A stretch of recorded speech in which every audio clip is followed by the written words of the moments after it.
Hello students, हर घर पाठशाला के अंतर्गत +1 बिजनेस स्टडी की क्लास में आपका स्वागत है।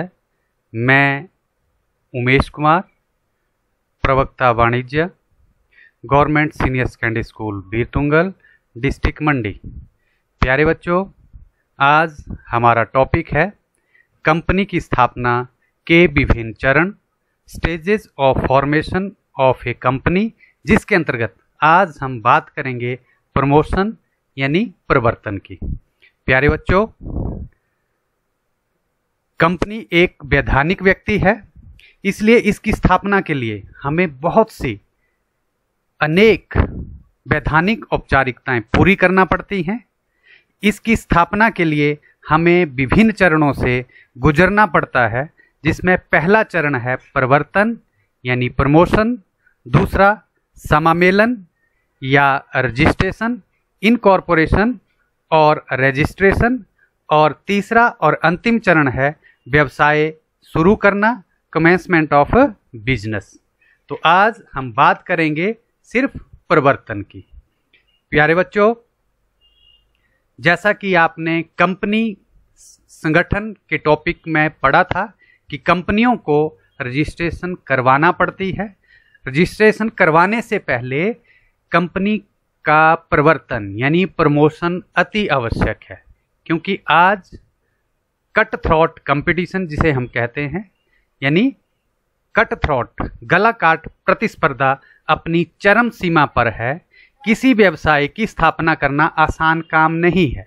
जो व्यक्ति अथवा व्यक्तियों का समूह व्यवसाय स्थापित करना चाहता है, उन्हें गहन सोच विचार कर निर्णय लेने की आवश्यकता है।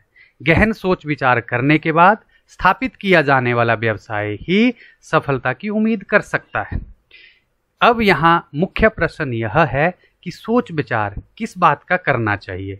तो सोच विचार करने के लिए सबसे पहले कुछ एक मुख्य या बातें हैं हमारे पास, जिनमें व्यवसाय के प्रकार, आकार, स्थान, स्वामित्व, पूंजी आदि के बारे में किया जाता है। एक व्यवसायिक इकाई की स्थापना के लिए किए जाने वाले प्रयत्नों को सामूहिक रूप से परिवर्तन कहते हैं, और जो व्यक्ति यह काम करता है उसे प्रवर्तक कहते हैं।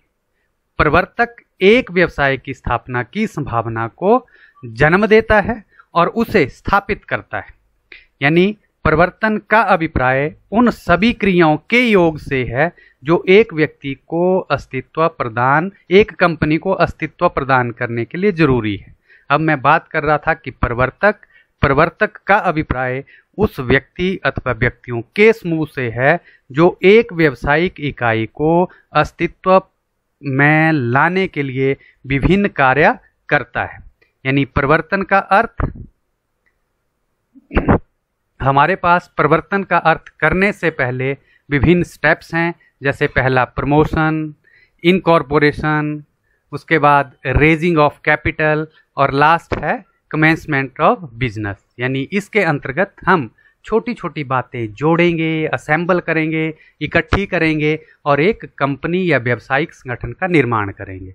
हमारे पास बहुत सी ऐसी नामी गिरामी कंपनियां हैं जो इस दौर से गुजरी हैं, जिसमें Sony, Panasonic, Samsung, Dell, Microsoft, Nokia, Intel, ये सारी कंपनियां, गूगल है या फिर आजकल एप्पल कंपनी है, एलजी है, ये सभी कंपनियां इस दौर से गुजरी हैं। इनकी स्थापना करने का विचार किसी व्यक्ति या व्यक्तियों के समूह में आया और उन्होंने सबसे पहले परिवर्तन किया, सोच विचार किया, उसके बाद उनका रजिस्ट्रेशन किया। तो प्यारे बच्चों, मैं बात कर रहा था परिवर्तन की। परिवर्तन का अर्थ, परिवर्तन का अभिप्राय उन सभी क्रियाओं के योग से है जो एक कंपनी को अस्तित्व प्रदान करने के लिए जरूरी होती है। It refers to the sum of total of all those activities which are necessary for bringing the company into existence. इसकी परिभाषा की बात हम करते हैं। परिभाषा गेस्टन वर्ग ने दी है। परिवर्तन को व्यावसायिक अवसरों की खोज करने तथा उनसे लाभ प्राप्त करने के उद्देश्य से पूंजी अथवा कोष, संपत्ति तथा प्रबंध योग्यता को एक व्यावसायिक संस्था में संगठित करने के रूप में परिभाषित किया जा सकता है। प्रमोशन में be defined as discovery of business opportunity and subsequently organization of funds, property and managerial ability into a business concern for the purpose of making profit। ये परिभाषा दी है या डेफिनेशन दी है गैसर्टनबर्ग ने। तो प्यारे बच्चों, मैं बात कर रहा था परिवर्तन की हमारे पास 4 अवस्थाएं हैं। स्टेजेस ऑफ प्रमोशन, व्यवसाय का विचार दिमाग में आने से लेकर व्यवसाय को चालू हालत तक ले जाने वाली सभी क्रियाओं के योग को परिवर्तन कहते हैं। ये हमारे पास 4 इसकी अवस्थाएं हैं, स्टेजेस हैं। पहली अवस्था है नए विचार की खोज, discovery of a new idea. व्यवसाय के परिवर्तन का काम नए विचार की खोज से शुरू होता है। एक नया व्यवसाय शुरू करने का विचार बाजार में किसी वस्तु की लगातार पूर्ति में कमी को देखकर उत्पन्न हो सकता है अथवा किसी ऐसी वस्तु या उत्पाद से संबंधित हो सकता है जो बाजार में पहले नहीं हो। नए विचार की खोज में पेशेवर आविष्कारकर्ताओं, व्यापारिक संघों, सरकारी संसाधनों या पत्रिकाओं आदि की सहायता ली जा सकती है। इस कदम पर प्रारंभिक जांच करके यह पता लगाया जाता है कि व्यवसाय को सफलतापूर्वक कैसे चलाया जा सकता है या नहीं चलाया जा सकता है। व्यवसाय की सफलता के बारे में संतुष्ट हो जाने पर ही आगे की कार्रवाई की जाती है। नंबर 2, विस्तृत जांच पड़ताल, डिटेल्ड इन्वेस्टिगेशन।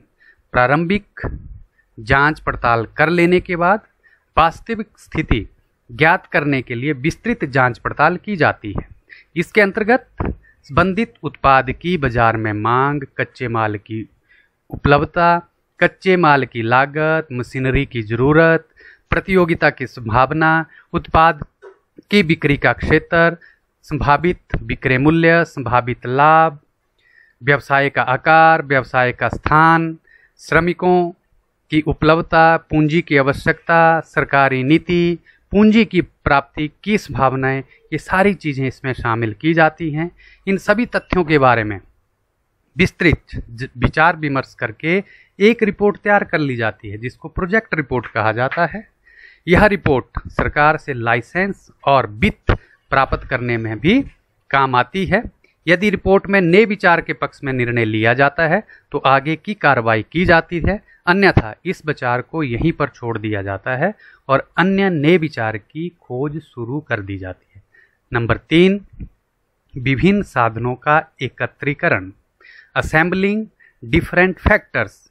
प्रवर्तक नए विचार के आधार पर स्थापित किए जाने वाले व्यवसाय की सफलता से संतुष्ट हो जाने के बाद इस विचार को वास्तविक रूप देने के लिए विभिन्न साधनों को एकत्रित करता है। यानी जो चीज़ें हमने नए विचार की खोज में या विस्तृत जांच पड़ताल के अंतर्गत देखी हैं, जिन जिन चीज़ों की ज़रूरत है उनको यहाँ पर इकट्ठा किया जाता है। इसके अंतर्गत अनेक व्यक्तियों, विशेषज्ञों, संस्था आदि से संपर्क स्थापित करके उनसे अनुबंध यानी कॉन्ट्रैक्ट भी कर लिया जाता है। ये अनुबंध कच्चे माल, भवन, मशीनरी के आदि में संबंध में किए जाते हैं। कहने का अर्थ है कि कॉन्ट्रैक्ट कर लेंगे पहले ही, कॉन्ट्रैक्ट में वो सारी शर्तें, वो सारे नियम लिखे जाते हैं, क्योंकि ऐसा नहीं है कि बिजनेस स्टार्ट हो गया और किसी ने हमें कच्चा माल या बिल्डिंग ये देने से इनकार कर दिया। तो व्यवसाय शुरू करने से पहले ही अनुबंध कर लिया जाता है। लास्ट है वित्त व्यवस्था करना, फाइनेंसिंग द प्रपोजिशन। प्रत्येक व्यवसाय को शुरू करने से पहले उसके पर्याप्त पूंजी उपलब्ध कराना जरूरी होता है। इस कार्य के लिए वित्त नियोजन यानी फाइनेंशियल प्लानिंग तैयार कर ली जाती है। इसके अंतर्गत कुल आवश्यक पूंजी की मात्रा, पूंजी के विभिन्न स्रोत, पूंजी एकत्रित करने का समय, ये सारी बातें निश्चित कर ली जाती हैं। यदि पूंजी अंश या ऋण पत्र जारी करके प्राप्त की जाती है तो अंश अथवा ऋण पत्रों के प्रकार निश्चित कर लिए जाते हैं। इस संबंध में बैंकों, अभिगोपकों, अंडरराइटर आदि से भी अनुबंध कर लिए जाते हैं। सार्वजनिक कंपनी की दशा में पूंजी निर्गमन संबंधी अन्य वैधानिक कार्रवाई को भी पूरा करना होता है। इस प्रकार पूंजी की व्यवस्था हो जाने पर व्यवसाय चालू अवस्था में आ जाता है और यहीं पर प्रवर्तन का काम समाप्त भी हो जाता है। जब प्रवर्तन का काम समाप्त हो गया तो इसके बाद उसका समामेलन यानी रजिस्ट्रेशन करते हैं। तो प्यारे बच्चों, इस तरह से ये हमारा टॉपिक आज ख़त्म हो गया। उम्मीद है कि आप सबको समझ आया होगा। Thank you.